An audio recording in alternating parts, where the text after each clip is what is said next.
Thanks. I guess I'd like to start out by thanking the organisers for inviting me here. I mean, I've had a marvellous time. It really is an amazingly vibrant collection of scholars that this meeting has brought together.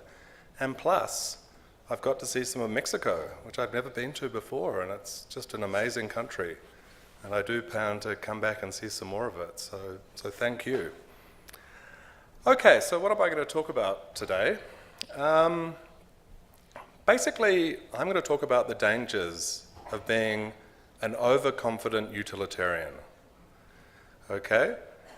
And there's nothing dangerous about being a utilitarian. In fact, I'm a utilitarian, and I sign up to a view that sort of says, you know, when I've listened to the talks in this conference, my first port of call when I think, well, how do I approach this moral problem, is to try to address it in utilitarian terms.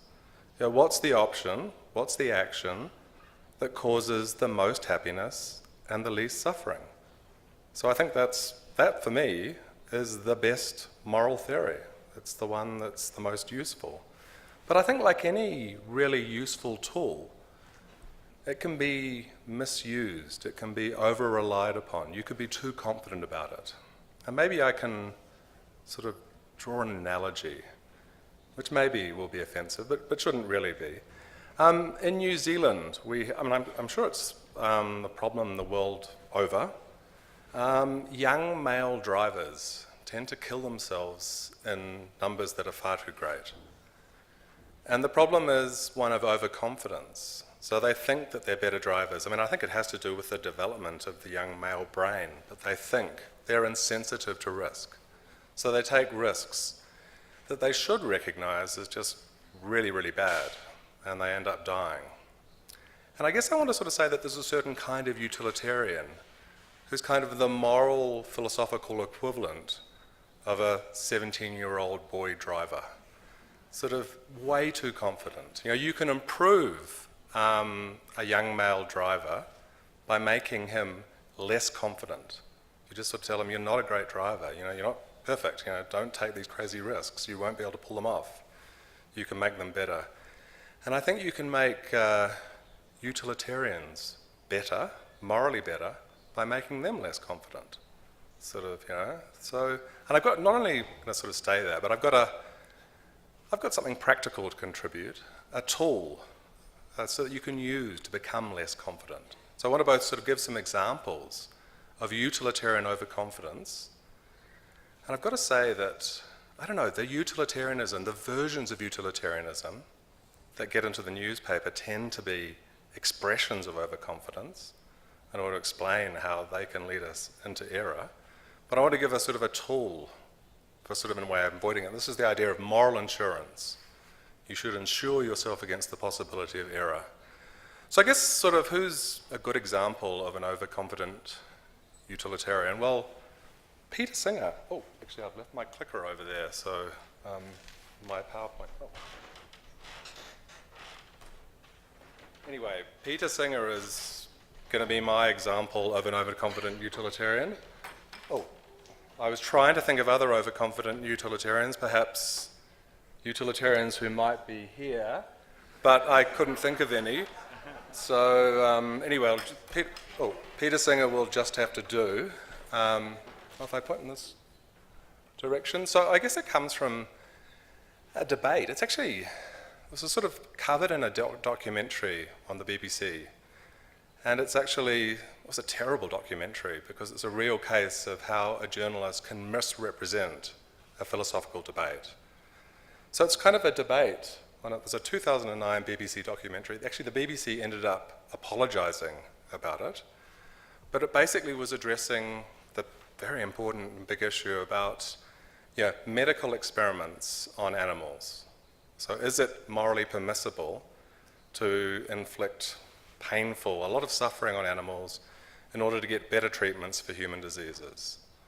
And sort of, in the way, to make it interesting, they had the person, this guy Mel Broughton, who was going to be, he was the person who was kind of unflatteringly portrayed. He was the advocate of the animals, and he was frequently presented sort of shouting into a megaphone, And on the other side was the advocate of animal testing, a professor at Oxford called Tipu Aziz, who in contrast was often portrayed sort of empathizing with young patients with neurological disorders.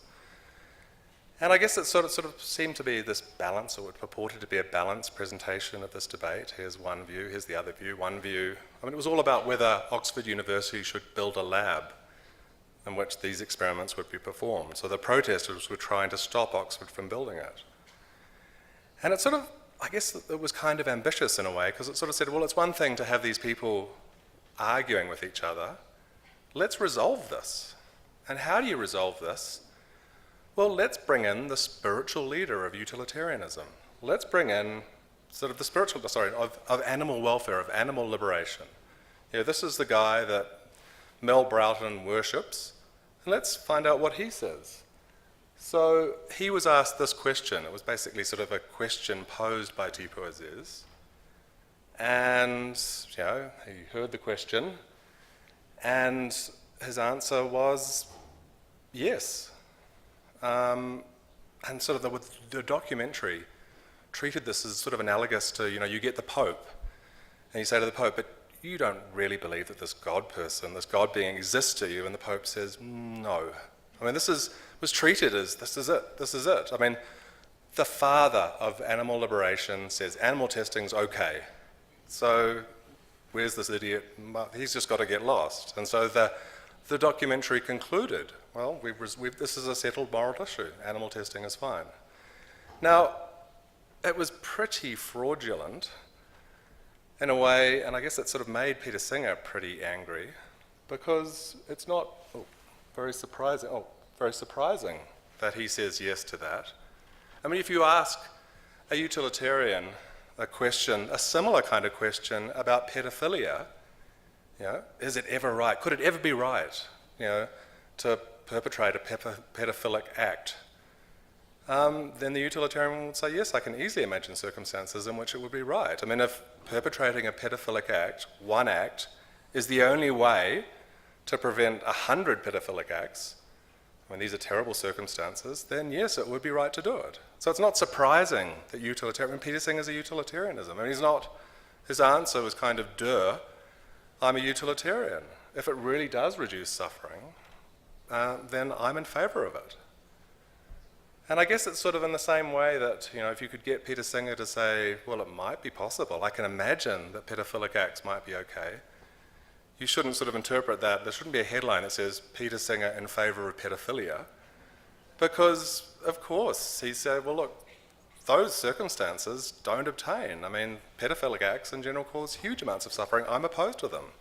Just because it's possible to imagine some, under some very rare circumstances, these acts might be good. So it's kind of absurd to sort of say, I mean, this is not a surprising, this is not the analogue of the Pope saying, come to think of it, there is no God. This is what a utilitarian has to say. If you can inflict a little suffering on a rhesus monkey, and that's the only way to cure this terrible disease, you can't get it any other way, then yes, you should do it. But I guess he also says that almost all medical experiments conducted on animals don't satisfy that condition. That's why he's an opponent. So that's great, okay? That's not an example of Peter Singer being overconfident. I'm fine with that. That's just an example of him being a utilitarian. Here's where it comes to pieces. He's basically, you know, if you misquote a philosopher, if you misquote an academic, I mean, I guess the time-honoured punishment for getting someone wrong like that is a lecture.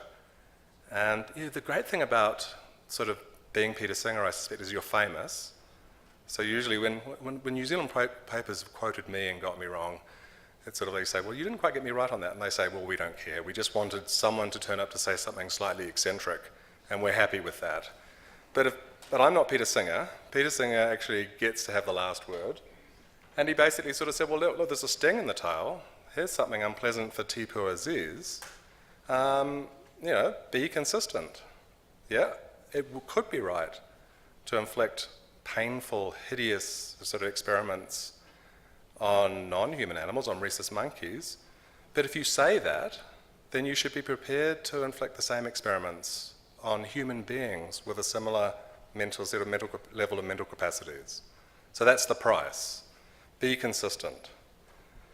So, basically, if you deny that, according to Singer, this is a sort of famous aspect of Singer's view, you're basically the equivalent of a racist. If you think species boundaries make a difference to the treatment that you deserve or some other being deserves, it's the same as saying, well, look, what racial group you belong to makes a difference. Both are bad ways to reason, so this is the cost. And I want to say that that's where Singer went and got overconfident. That's where he turned into a 17-year-old boy who'd broken into his father's tequila cabinet and taken the car out. He shouldn't have said that. This is where Singer needs some moral insurance, and I'm here to sell it to him. Okay, so there you go. Here's what I want to say. He's wrong about that. He should not have said those last two things. Wrong in general about how we should respond to utilitarian claims. You can be a utilitarian without responding to them as he does. And I'm going to make some assumptions. These are things I assume, won't argue for them. I mean, I happen to believe them. But basically, utilitarianism is the best theory of normative ethics. I actually believe that. I'm not going to force any of you to believe it. So you can those of you who aren't utilitarians can I guess, get some schadenfreude out of this. This is utilitarians fighting each other, and maybe it's kind of enjoyable as a spectator sport. And also, which I think is right, Singer's correct about what utilitarianism says. When he says that utilitarian says that we shouldn't make a distinction between a rhesus monkey and a human being with similar mental capacities, he's right. I mean, utilitarianism does not find a difference, so we shouldn't distinguish between them on utilitarian grounds. Okay, so there you go. Here's what I want to sell. I want to sell Singer some moral insurance. I think it's not the case that I missed my calling as an insurance salesperson. At least I hope I didn't, but I'm going to try and... My voice is slightly croaky, so my delivery, my sales pattern may not be as effective as it should be. But anyway, okay, so I think utilitarians should take out insurance against the falsehood of their views. You can be very confident that your view is correct, but you should still, in a way, be alert to the possibility that you might have made a mistake. That sounds like a weird idea, doesn't it? I mean, believe something, but worry about whether you might be wrong. But it's in actual fact a way of thinking that we do all the time when we buy insurance. I'm pretty confident that my house won't burn down. If you're asking, what am I going to do at the end of this conference after I've seen a bit more of Mexico City, I say I'm going to fly home. I don't say, well, I guess if my house hasn't been destroyed, I'll fly home. Otherwise, I don't know what. I mean, all of my wealth is tied up in my house, so I guess that's big problem for me. I'm confident. In the language of subjective probability, where you say, well, what's your subjective probability? You talk about credences. How strongly do you believe something? My belief that my house will still be there in 5 days' time, I'm very confident enough to assert it. Okay? That's very unlikely. I mean, the house that we live in spent the last 30 years basically being occupied by students from Victoria University, and they didn't manage to burn it down. We have no open fires. We're not going to burn it down. My wife and kids, they're not going to burn it down. I'm confident. But I still have fire insurance. And I guess it's easy to understand why. I mean, fires do happen. And if they do happen, that's a disaster. That's basically all my wealth gone there. And that's why I have an insurance policy. So I want to say that there's a similar thing. So utilitarians, I mean, it makes sense to me to have an insurance policy that's cheap enough. It's cost me a little bit, but not too much, because the possibility that my house will burn down is that outcome is very, very bad. Well, I think that utilitarians should do something similar in respect of alternatives. They should look around, they should go to meetings like this and discover that there are such creatures as non-utilitarians. They believe these other theories, like maybe Kantianism, some other version of deontology, virtue ethics, I don't believe those theories, but I guess I do think that they're reasonable. When someone sort of says, well, I'm a virtue ethicist, I don't just say, you idiot. That's the end of that conversation. I sort of understand, no, yeah, okay, you've arrived at a different conclusion from me. I don't believe what you believe, but you're not an idiot necessarily. I mean, I can see that that's a reasonable view. So I guess I sort of think that basically this is the flaw of overconfidence and utilitarianism, not making this concession, and that it has sort of relevance for what we do.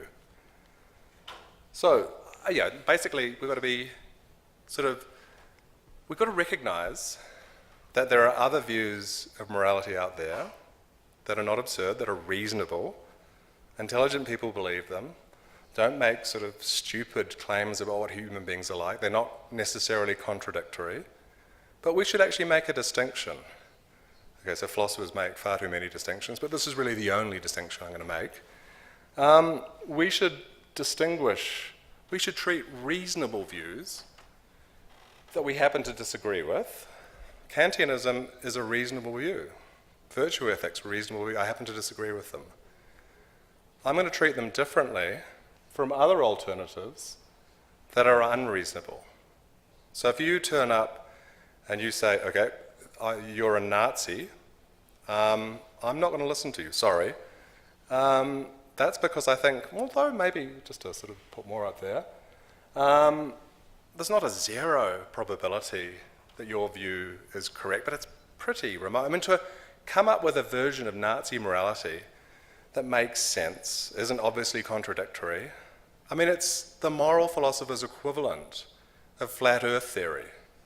If you're a geologist and your head of program or department tells you, we've just hired the leading advocate of flat earth theory, it's a great celebration for the department, be very depressed. That's not a reasonable alternative. And I think the same about Nazi morality. If my head of program tells me we've just hired the world's leading Nazi moralist, then that's very, very bad. That's not a competent person. So that's not a reasonable. I guess it's got a non-zero probability of being correct. Flat earth theory, it's got a non-zero probability of being correct, but pretty close to zero. So I guess in the insurance terms, it's a bit like I do insure against fire. I don't insure against the destruction of my house by extraterrestrial death ray. That would be a bad thing. I wouldn't enjoy it. But I'm entitled to say, well, look, no, fires happen. They're improbable, but aliens with death rays, possible, but I'm not going to waste time. I mean, basically, if you're prepared to spend even a tiny fraction of a peso buying an insurance policy that protects your house against destruction by extraterrestrial death ray, then you're in trouble, because I'm going to sell you a policy protecting your house against escaped dinosaur from a cloning lab. You're going to be spending a lot of your time. If you had indefinite time, then great, but if you don't, then don't. Just dismiss them. Unreasonable alternatives. So I guess my claim is that basically there are alternatives to utilitarianism that should be taken seriously, and that turns out to be practically relevant. So here you go. I'll put all this up at once. So there are certain kinds of basically if I'm going to be a reasonable utilitarian, an insured utilitarian, I should basically protect myself. I should sort of be aware of what happens. I want to be insured. So I believe these other theories are true, the other theories are false, but what happens if they are true? What are the costs? I mean, so here you go. If you find that, for example, say on animal testing, Singer says that you should, if you're prepared to conduct a lethal medical experiment on a rhesus monkey, then you should be prepared to conduct it on a human being with similar mental capacities. Now, I don't know about virtue ethicists and Kantians and non-utilitarians, but I imagine if you were to do that, they don't just say that's a little bit wrong, they say that's a horrible action. When you say, well, no, this person is profoundly mentally disabled, don't worry, it's a terrible thing according to these reasonable alternatives. So what's the difference? I mean, the cost in utilitarian terms, basically I'm buying an insurance policy for my house. Must be getting pretty close to the end here if it's cheap. But the cost for utilitarians of not experimenting, of saying we're never going to experiment on human beings, regardless of their mental abilities, is pretty small. So the cost is basically, You know, the experiments that are justified, you conduct on rhesus monkeys, and maybe occasionally there's a human being who has mental capacities lower than a rhesus monkey, so that's a cost, but it's a small cost. Okay, so here are I guess just the sort of the species of cases. But my basically sort of final sort of conclusion is basically that usually if you're an insured utilitarian, a reasonable utilitarian, not a 17-year-old boy racer utilitarian, then usually you should just do what your theory says. But when you recognize that the costs of getting it wrong are massive and the benefits are small, when the benefits in this case are pretty small, then take out insurance. You know? Don't do what Peter Singer recommends and conduct lethal medical experiments that are justified in terms of their consequences on human beings. Okay, so, and I guess there's two sort of no difference claims are the examples of claims. I mean, these are the examples of claims that get into the newspapers, and they're exactly the examples of claims that utilitarians should be, you know, they should be sort of less confident about, and they wouldn't sort of say these things. So, you know, here's the final slide. I'll put it up all in one go. What do you make about, I mean, what do I say to the allegation that basically to be a speciesist is to be a racist? Okay, well, here's a way to counter that. In utilitarian terms, perhaps that's true, that there is no difference between racism and speciesism. These are arbitrary boundaries. But here's a big difference, and it's a big difference that should be visible to less confident utilitarians who are less obsessed about what their theory says and more acutely interested in what other people say. I have never yet heard a reasonable presentation of racism. Moral racism, a reasonable presentation of the idea that because my skin is light, I am more morally important than people who have darker skin. I'm still waiting to hear a reasonable argument for that conclusion. You know, I've heard many reasonable presentations of the idea that being a member of our species matters. So it seems to me that I'm not compelled. I'd say, well, look, of course, I'm an assured utilitarian, but I'm not mad. I'm not going to listen to the racists who haven't got good reasons at all, but I will listen to the reasonable people. So I'm not going to insure myself against racists, just as I'm not going to insure my house against destruction by extraterrestrial death ray.